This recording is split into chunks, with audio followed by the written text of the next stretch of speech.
G'day, I'm Bruce, and I thought I would give you all a bit of a channel update. 2024 has come to a close and we're off to a new year. I hope you have all had a Merry Christmas and a Happy New Year. This is all a bit too late, but probably better late than never. I had a pretty good Christmas myself and a Happy New Year, and I hope everybody else had the same. I hope you're all in good health. There's probably a lot of people there around about my age, and I know as you get older you don't know what you're going to cop next. I hope you're all well. If you look back on the year, the cameraman and I had a number of different adventures working with different types of engines and vehicles, and everything from things with tracks on to things with wheels. And it's very interesting if you've got a bit of a variety of stuff to look at, and some things can be quite different to drive to other things, but that adds to the excitement and the challenge, I guess. Another thing that happened, we had a very wet year, which is quite unusual for us to have like rain pretty well off and on. It's probably every couple of weeks we had rain. Even where I am here now, the ground behind the cameraman there is pretty mushy.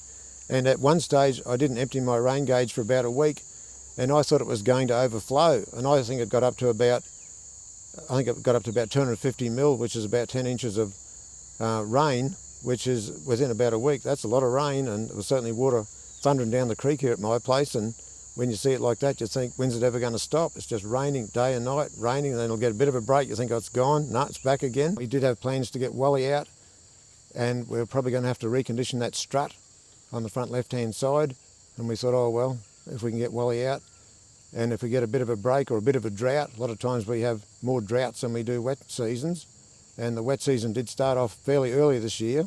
So, and then to try and get everything to align when it suited the cameraman to come and do something like that, he had a very busy year himself, so a lot of those sort of things just had to be deferred or put off.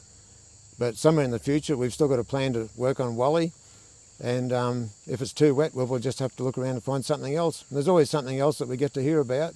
I can see a lot of you people like equipment that's on tracks. Tracks are always something a bit different, a bit more fun to probably rattle around on. There's probably a few more things on track machines to look at and talk about. We have got something in the pipeline that should be coming up soon, a track machine. If all goes to plan, if I can get the cameraman there, I might need him there to get in. I'm no expert on using the GoPro, but I know there are people on there that, some of the people on there are just fantastic. I don't know whether they have a stick or whatever and they can walk around and they do this caper and they can do it without wobbling too much, and I don't think I'll be able to be quite as good as a lot of people on there, but I'll give it a try. You'll just have to bear with me if everything's a bit shaky or a bit wobbly. Things can be difficult too. It can be bright and sunny through the week. Cameraman's working through the week, of course. When it comes to the weekend, all of a sudden they'll predict rain, or it'll be rain and storms. Well, we're not that desperate. We want to be out in the rain getting wet all the time. And if we've got a heap of gear in the back of the old Nissan Ute or something like that, we haven't got a cover over the top of it, and then if you look at all the toolboxes and all the gear that can get wet, it's a pretty big, we're not interested in really getting all our gear wet and have to go home and dry it all out again, or pull it all out of the toolboxes to dry everything out. So we've just sort of put that on hold.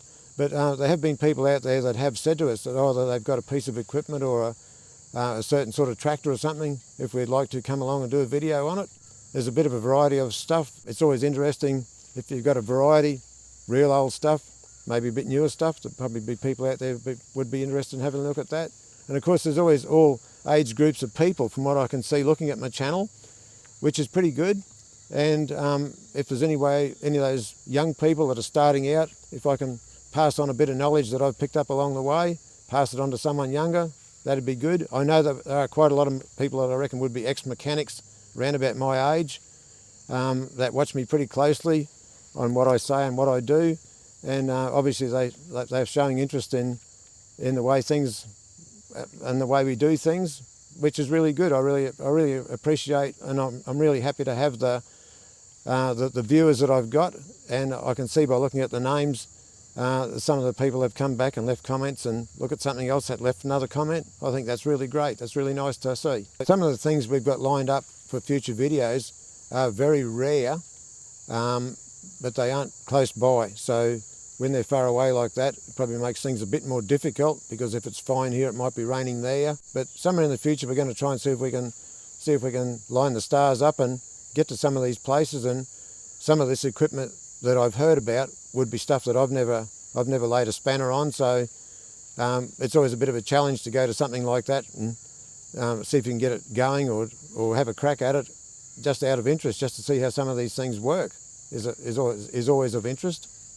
Some of the other adventures were getting the moon buggy over where the UD truck was, and we did have the UD truck running. We knew it was going to run, but it was certainly sunk into the ground, had been sitting there that long, and trying to pull the moon buggy out of where it was sitting and getting it going again.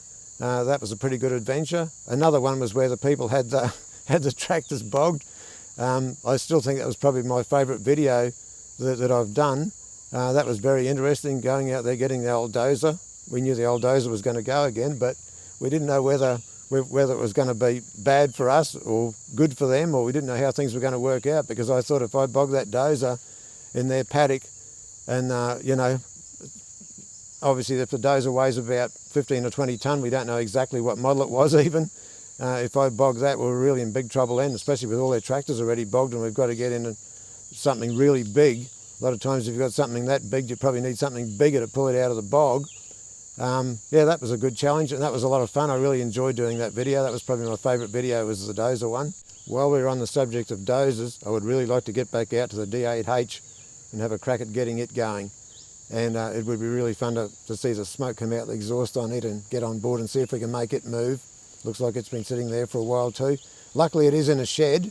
I think there were a few holes in the roof, but we just got to hope there's no holes right above the exhaust pipe or whatever.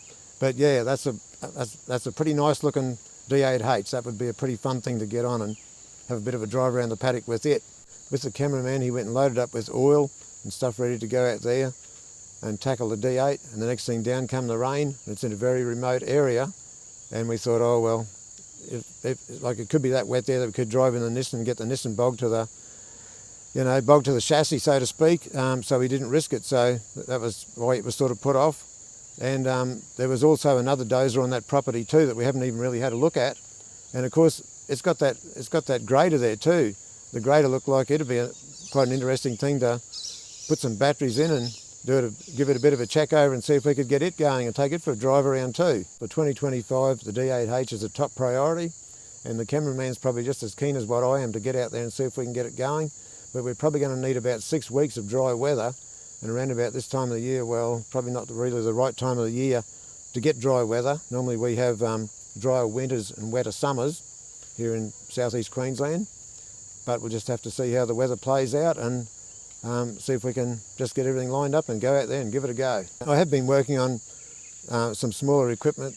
I worked on a rider mower there at one stage and sort of rebuilt it from one end to the other, but I thought that might be boring to my viewers, and there's always something I'm doing. But yeah, I mean, I probably could do more videos, but I'm a bit worried that if I do it myself and the camera works pretty bad, that people are going to get turned off if the sound's bad or whatever. Look who I've got here. I've got my little visitor. Come over here, my little fella. Oh, isn't he a happy dog? He's always a smiling pup, this one. Look at that little tail going. That's the Jack Russell. And look at him, isn't he? Isn't he a super hairy dog? He's feeling the heat at this time of the year too, so we try and keep the air conditioning going in the house just to try and keep him cool. But yeah, he always has a bit of a walk in the morning and the afternoon, and he likes that, and he has a walk around the paddock, and he can smell where hares or rabbits have been, and it's the sort of place here too. Every now and then we might get a kangaroo cross our paddock. The other day he saw a fox. We were down here just on dark. We'll look at him looking around, and he decided he was going to chase the fox. And I reckon the fox was probably twice the size of him, but they must have a strong smell, because we were a fair way away and I couldn't see what he was barking at. And I'm looking around, it was over that way on that side of the paddock. And then all of a sudden I could just make out, I thought, what's that? There's something moving over there, but he could tell, and it was a fox. And I thought, oh well, he probably won't chase the fox, it'll just bark. The next thing he took off, and I thought, well, I hope he comes back. But anyway, he took off, and I got sick of waiting, and I walked back to the house, and probably after about 20 minutes he came back, but he looked like he was really huffing and puffing and pretty, muddy and dirty. So I don't know how far from home he went chasing the fox. But I guess it's in his DNA. If you say anything like rats or anything like that, look at him, look around. He's never seen a rat, but it must be in his breed, because I think that's what they were bred for, chasing rats and varmints and whatever. I've got a bird squeaking just up above my head there. Yeah, the cameraman and I are having a barbecue, and the cameraman said, "Oh, why don't we do a bit of a catch-up video on what's been happening? Since it's been a fair while since I've posted anything," which it has, and I probably feel a little bit guilty about that. And some people have inquired, wanting to know whether I'm still around or whatever, still going to do any more videos, whatever.